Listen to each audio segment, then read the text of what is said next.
هموطنان گرامی، ما در فصل آخر نبرد با جمهوری دیکتاتوری آخوندی هستیم. خیابونها رو نباید رها بکنیم. ما آموزش‌هایی رو داریم ارائه میدیم که اسمش رو گذاشتیم خرابکاری شرافتمندانه. ما از فاز آموزش خارج میشیم و میریم در مسیر عملیاتی قرار میگیریم. لطفاً تا خاتمه این ویدیو رو ببینید و تا جایی که امکانش هست اون رو منتشر بکنید. هدف ما چیه؟ هدف اول فشار اقتصادی. هر روز یه جای رژیم باید پول از دست بده تا بودجه سرکوب کم بشه.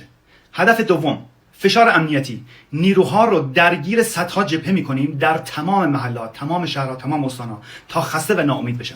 و هدف سوم روحیه دادن به مردم و تزریق شجاعت. هر شب در شبکه‌های اجتماعی و اینستا که رژیم داره ضربه میخوره رو تصاویر و مستندسازی شده رو منتشر کنیم. ترس میریزه، شجاعت تکثیر میشه، همه بیرون میان. و هدف چهارم آماده سازی برای ادامه خیزش. وقتی خیابونها شلوغ میشه رژیم دیگه توان سرکوب رو نداره. و هدف نهایی رژیم رو انقدر کلافه و ضعیف کنیم که دیگه نتونه مثل قبل خون بریزه. هموطنان عزیز، قدرت اجتماع خودتون رو دست کم نگیرید. آمار کل نیروهای مسلح 600,000 نفره که 80% اونها از جمهوری اسلامی عبور کردن. این نیروها بیشتر از شما تحت تمام فشارهای اقتصادی و معیشتی هستن.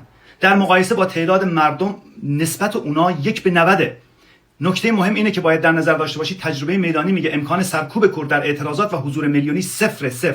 پس حضور فراگیر و اپیدمی و مداوم با استمرار معادله میدان رو تغییر خواهد داد. اما توجه داشته باشید که این اقدامات باید در تمام محلات، در تمام شهرها و تمام استانها همزمان شکل بگیره تا رژیم امکان گسیل و انتقال نیروی کمکی رو از محله به محله دیگه، از شهری به شهر دیگه و از استانی به استان دیگه رو نداشته باشه. باید همزمان تمام محلات، تمام شهرها و تمام استانها درگیر موضوع بشن و برای رژیم در حالت آماده باش و استراق قرار بگیرن تا امکان انتقال نیروی کمکی به صفر برسه. اقدامات عملی و تاکتیک های عملیاتی که باید انجام بشه رو در ویدیو بعد منتشر میکنیم. خیابون ها رو نباید خالی بذاریم. دیگه سکوت بسته، یا مرگ یا زندگی.